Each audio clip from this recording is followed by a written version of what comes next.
China Society for World Trade Organization Studies.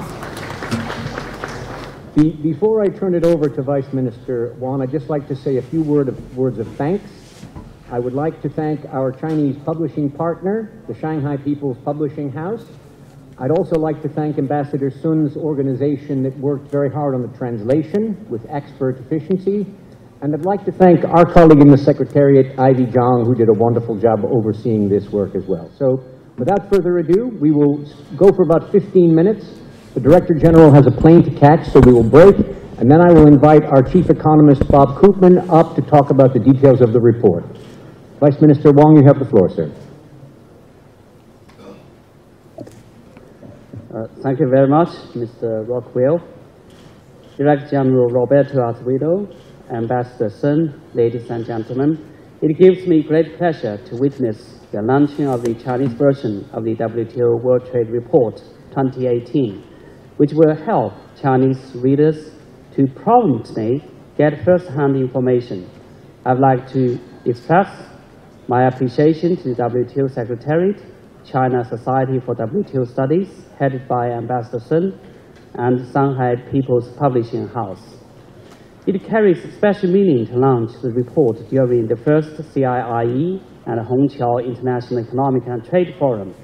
This morning, President Xi Jinping delivered an inspiring keynote speech, reaffirming China's commitment to deepening reform and opening up, demonstrating China's staunch support for trade liberalization, economic globalization, and a rules-based, transparent, fair, and inclusive multilateral trading system represented by the WTO.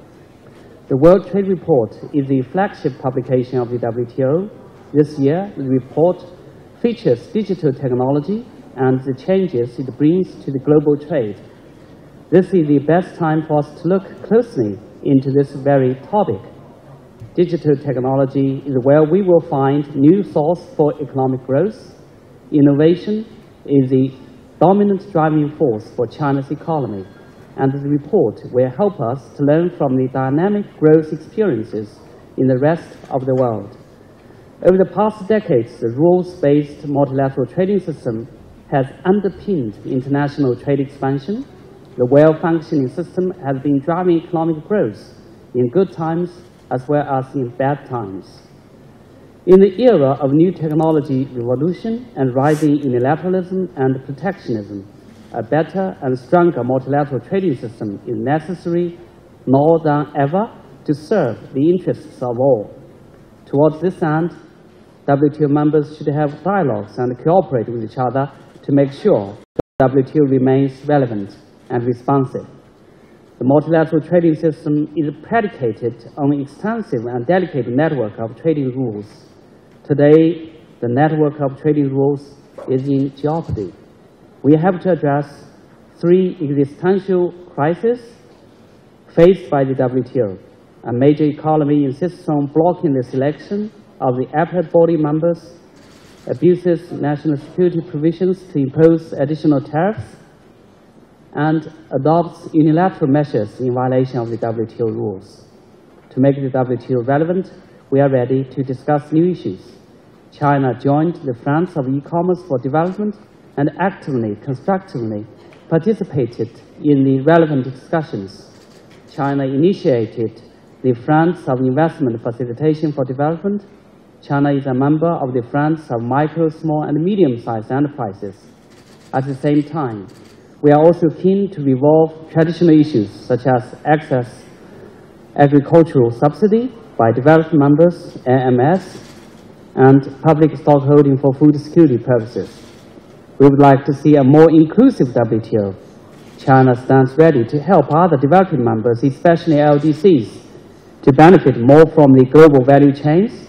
We have made great efforts through Aid for Trade initiative in the WTO in terms of infrastructure construction, personnel training, enhancing production, so on and so forth.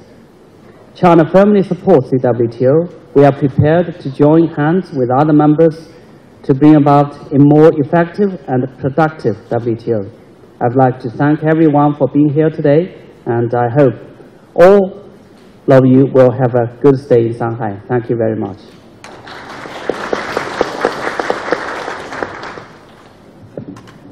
Director General. Well, Vice Minister Wang, Ambassador Sun, Excellencies, ladies and gentlemen, good afternoon, everyone. I'm very, very pleased to be here to help launch the Chinese version of the 2018 WTO World Trade Report. This annual report will now be translated into Chinese every year, immediately after the issuance of the report in the WTO languages. So I would like to commend Vice Minister Wang, Ambassador Sun, for this very important initiative. The report is now much more accessible, of course, to Chinese audiences, not so much to me, but it looks good. And so I hope that we will hear new voices in the debate that the report has helped to spark in Geneva and around the world. The World Trade Report is the WTO's flagship publication on global trade issues.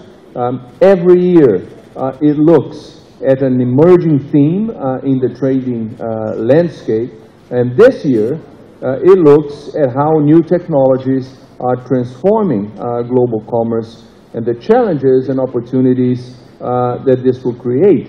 And the focus is on internet-enabled technologies such as the Internet of Things, artificial intelligence, 3D printing, and blockchain. Trade and technology, as you all know, are closely interlinked, and they always have been.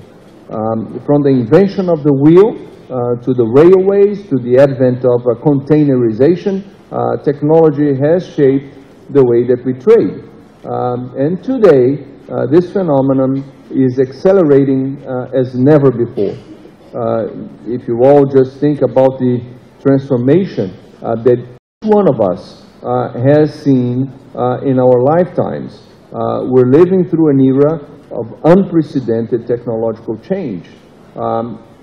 If we take blockchain, for example, it is essentially a tamper-proof, decentralized digital record of transactions. And while that may sound very simple, it is potentially a very powerful tool. For example, it can help to create trust in transactions. And the absence of trust can be a barrier for smaller businesses because they are less known. So blockchain could make a big difference in helping these companies to find partners and customers around the world. Similarly, artificial intelligence and the Internet of Things could have a huge effect. Among a vast universe of applications, they will help companies to track products, for example, along the supply chain, making production processes even more seamless and efficient than they are today. 3D printing could transform what we buy. Instead of buying a finished good, we would be buying the code that is needed to reproduce the good. And the effects of all these changes will be significant. Our WTO chief economist, Bob Koopman, is sitting right over there. He will guide you through the main findings of the report in a moment. But just before I close and take off to the airport, I'd like just to highlight a few figures. The report itself, it estimates that in cutting trade costs, these new technologies could boost trade by up to 2 percentage points per year until 2030. Now, that amounts to accumulated additional growth of around 30 percentage points above the current baseline projections over the next 15 years. So whatever the baseline is, if you actually use those technologies to leverage trade, you can have 30 percentage points on top of that. Now, the report also shows that the reduction in trade costs, driven by these technologies, of course, could be especially beneficial for smaller businesses and for developing countries.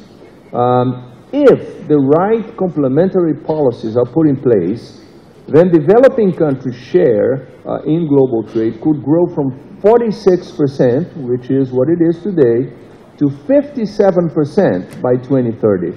So clearly, this is a very significant opportunity. New technologies are increasingly shaping every element of our lives and every element of the economy. How we respond is the defining question facing governments around the world today.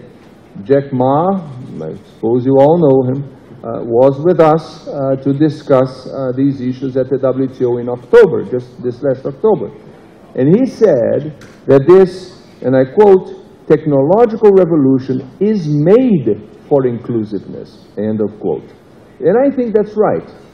And we have to seize this potential for inclusiveness. We have a duty to make this technological revolution work for everyone, to ensure that everyone can participate and to ensure that everyone can feel the benefits. Creating a wider and more informed debate about all these issues is an essential first step, and I think that the World Trade Report is a very significant contribution to these efforts. So thank you all very much for joining us, and I really do urge you to read the report. Thank you. Thank you. So you.